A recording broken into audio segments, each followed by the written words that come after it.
Você não cria as baratas. Você não joga comida no chão propositalmente porque quer que elas se alimentem diretamente.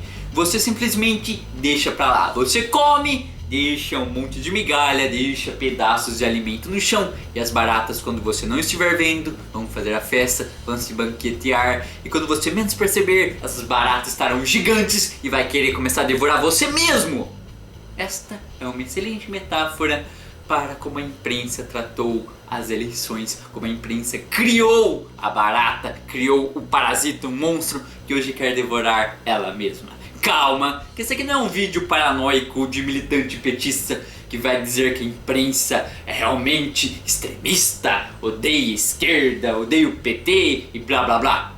Mas claro que eu vou ter que bancar um pouco involuntariamente o advogado do PT e citar alguns pontos cruciais que demonstram sim que a imprensa teve um papel na criação desse merda na presidência. E agora os antipetistas históricos detestam muito mais o governo Bolsonaro do que detestaram antes o PT, o que é uma puta de uma ironia, e eu vou falar sobre isso. E eu também quero falar sobre Democracia em Vertigem, este documentário que irritou um monte de conservador de direita, um monte de bolsominion, que agora está concorrendo ao Oscar. E já tem gente dizendo que o Oscar, olha só, é comunista. Mas eu não quero falar só sobre Democracia em Vertigem concorrer ao Oscar porque irrita essa gente. É porque meu vídeo análise sobre o documentário foi recomendado pela própria diretora.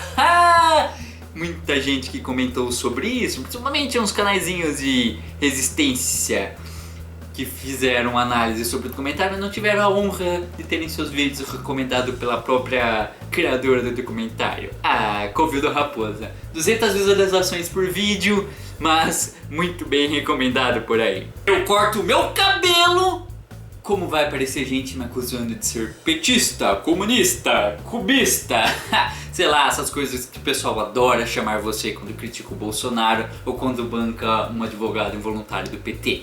Antes que vocês fiquem tarados para fazer esses comentários aí, eu recomendo que vocês assistam esse vídeo aqui. Esse vídeo eu demonstro porque não devemos bancar os advogados de partido algum, porque não ganhamos nada com isso, inclusive do PT ou o que quer que seja. Diferente de ser um militante filiado, hein? Não vá confundir as coisas. Assista esse vídeo antes de continuar esse, ou assista esse daqui, e antes de ficar com raiva e quiser comentar essas baboseiras, assista depois este vídeo e você vai entender meu ponto de vista. Você sabe o que é engraçado quando a gente vai ver os comentários sobre imprensa? É que no passado os petistas criticavam a imprensa dizendo que sofria uma perseguição, e de fato às vezes sofriam mesmo. Tinha ali uma perseguição ideológica. E hoje os bolsonaristas dizem a mesma coisa. Eles poderiam se juntar e criticar a imprensa pelo mesmo ponto em comum, que ela não é imparcial como ela prega ser. Mas o que os bolsonaristas, provando que são um bando de ignorante, burro e chucro, fazem? Chamam a imprensa de petista. Velho! Que realidade, que universo, que Brasil vocês viveram nos últimos anos, na última década. Que, como eu disse no vídeo anterior, os caras separam o mundo em dois. Quem paga pau pro Bolsonaro, quem não paga só pode ser automaticamente petista. E chega a ser até ridículo ver os petistas criticando a mesma imprensa e os caras que criticam a mesma imprensa do lado oposto chamando essa imprensa de petista. Velho, é uma coisa assim tão surreal que nem o melhor roteirista do Monty Python conseguiria fazer uma coisa tão absurda, hilária e às vezes triste como essa situação. Que fique claro que eu apoio a imprensa como quarto poder. Eu tenho certeza que a imprensa tem que fazer o papel de oposição, de crítica. Não pode ficar bancando o cabo eleitoral de político algum, de governo algum. Mas que a imprensa tem a sua parcialidade, ela tem. E quer um exemplo claro disso? Eu vou comentar daqui a pouco sobre Democracia em Vertigem, que vai concorrer ao Oscar. A Globo acabou de citar esse documentário, e como ela citou, Democracia em Vertigem vai concorrer ao Oscar como o melhor documentário que trata sobre o impeachment da Dilma.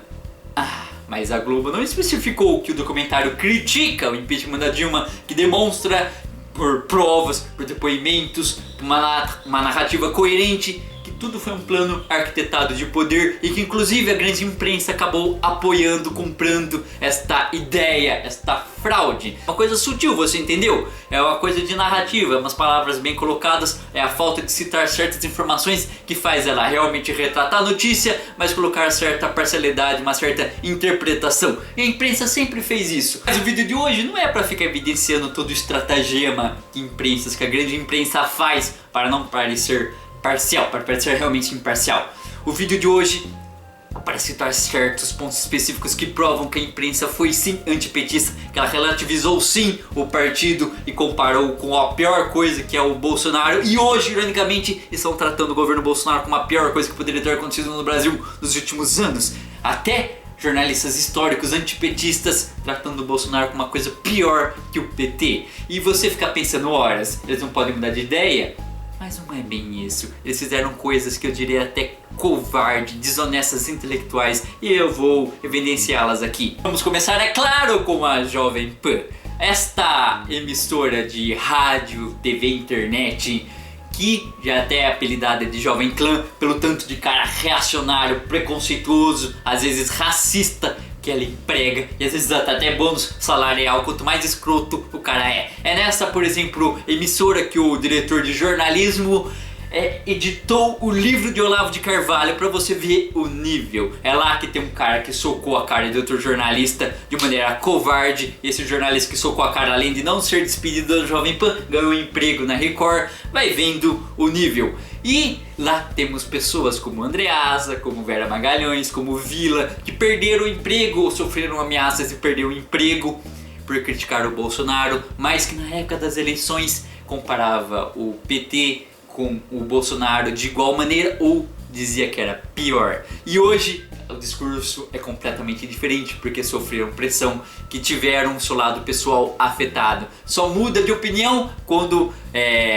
a si próprio está sendo afetado, e não por questão ideológica de inteligência ou de honestidade intelectual. É tipo um certo cartunista aí que vocês sabem, que fazia uns charts políticas e agora não faz mais, que era um tremendo apoiador do MBL e só foi criticar o MBL, só foi confrontar um certo mamãe caguei quando aprontaram pessoalmente com ele. Antes era apoiador, antes o pessoal falava, ó, esses caras não prestam, são desonestos, ele se fingia de peixe morto ou tentava relativizar. Sofreu uma coisa pessoal, começou a criticar. É igualzinho jornalistas, principalmente da Jovem Pan. Chega a ser até um asqueroso, tão escabroso, que teve um canal no YouTube que pegou todas as declarações de Vera Magalhães, de Andreasa, Vila, dizendo que o PT era ou pior ou a mesma coisa que o Bolsonaro. Depois de 2 meses de governo Bolsonaro, que eles receberam a ira dos bolsonaristas quando fizeram críticas leves, como que o discurso mudou drasticamente, como nem parece as mesmas pessoas que há 2 meses atrás falavam coisas opostas ou contrárias. Ai, raposo, eles mudaram de opinião.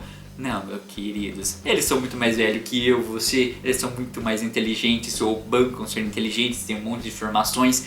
Eles não são burros o suficiente para achar que o Bolsonaro ia ser melhor ou o PT era igual. Eles só estavam cumprindo um papel de funcionário, passador de pano, porque eles têm que trabalhar para o seu órgão, para os poderosos, ou seja, eles não têm um pensamento livre, eles não têm toda a liberdade de imprensa que eles pregam, sempre pregam ter, e que só esse governo atual está ameaçando. Eles sempre trabalharam, jogaram de acordo com o jogo, de acordo com o interesse dos poderosos, infelizmente. Então chegamos no Estadão, que é uma das coisas mais infames e divertidas que você pode ver no Twitter. O Estadão lançou, sei lá, mais de 20 editais ano passado, dizendo que estamos o pior governo da história do país, que Bolsonaro é a maior ameaça à democracia, é escroto, vai levar o Brasil à bancarrota e etc.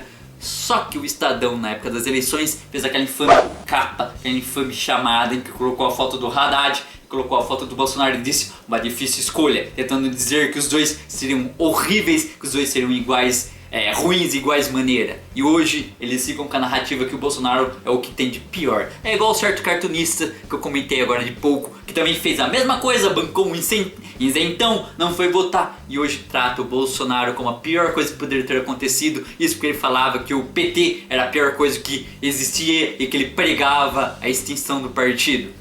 você vê, as pessoas não são burras, é sempre suspeito, não é? Eu não vou ficar aqui colocando juízo de valor do que fez eles mudarem de opinião, se é que eles mudaram. É sempre só bizarro e oportunista, como esse pessoal já sabia da verdade, mas preferiu fingir se fazer de peixe morto, e agora que a merda está explodindo, aí a conversa muda, aí a opinião de repente muda, e as pessoas às vezes têm memória curta ou não lembram e começam a tratar esse pessoal como sensatos, como inteligentes, como coerentes, quando só são desonestos intelectuais. Por falar em poder, é claro que eu quero citar Democracia em Vertigem, documentário brasileiro sensacional que vai concorrer ao Oscar como o melhor documentário. E, como eu citei, olha esse print aqui, a diretora recomendou meu vídeo. Então, meu velho, não fique aí só impressionado. Depois que assistir esse vídeo que já tá acabando, vai lá e assiste o meu vídeo que foi recomendado pela própria diretora que está concorrendo ao Oscar. Meu vídeo que analisa o documentário. É claro que eu carrego essa honra, deixa eu ter esse ego inflado, pelo menos agora, porque eu tive pela primeira vez um vídeo falando de uma obra cultural, de uma obra cinematográfica, recomendado pela própria criadora, pelo próprio criador. Isso é uma coisa difícil de acontecer. Então, não só por isso, mas assista o documentário, porque vocês vão perceber como é bem embasado as coisas, como tudo faz parte de uma arquitetação, de um golpe, de uma coisa asquerosa que levou a gente a esse bolsonarismo tosco, e como a imprensa, não estou dizendo que ela é responsável, mas ela ajudou sim a colocar aquele cara nefasto no poder, e hoje esse cara nefasto caça a própria imprensa, e essa imprensa que às vezes foi antipetista nunca sofreu essa perseguição que está sofrendo agora. E eu queria dizer bem feito pra eles e ficar feliz, mas eu não sou burro, porque por pior que essa imprensa seja, melhor ela do que imprensa nenhuma, ou imprensa só vendida, como a Jovem Pan é. Só pra ficar claro, o Bolsonaro talvez ganharia, mas lembre-se que aquele número histórico, ele não teve 50% dos votos válidos. Talvez se ele tivesse muito menos votos válidos, ainda assim ia ganhar, se a imprensa tivesse feito o papel dela, não tivesse relativizado, não tivesse vendido a narrativa que o Haddad seria tão ruim quanto o Bolsonaro. Embora do jeito que o país estava doente, eu também fiz um vídeo que eu recomendo para vocês, que eu explico por que foi bom o Bolsonaro ganhar, pra gente aprender uma lição, pra gente aprender a votar direito, não votar nesses caras toscos que falam frases de tiozão, achando que só precisava de um cara com frases de tiozão e atitude de porra louca que ia dar conta de tudo. Bom, o vídeo de hoje foi feito sobre esses dois pontos de vista, sobre esses dois temas. Desculpe se eu acabei divagando, porque foi feito meio no improviso, mas eu acho que às vezes essas opiniões espontâneas são até melhores, mais enérgicas e que prendem mais atenção do que se eu roteirizasse, ficasse construindo uma narrativa muito bem feita, etc. Muito bem feita, agora eu acabei de queimar meu filme. Muito detalhada, técnica, etc. Enfim, isso aqui é só uma conversa de um professor de arte que fica às vezes indignado como certos jornalistas ou influencers são oportunistas, são desonestos intelectuais, como eles mudam a narrativa do dia pra noite, nunca fazem uma meia-culpa, nunca reconhecem seus erros, nunca demonstram porque que eles mudaram de opinião, eles simplesmente mudam e querem que todo mundo compre a ideia, e às vezes o pessoal esquece que esses caras são controversos. Abraço!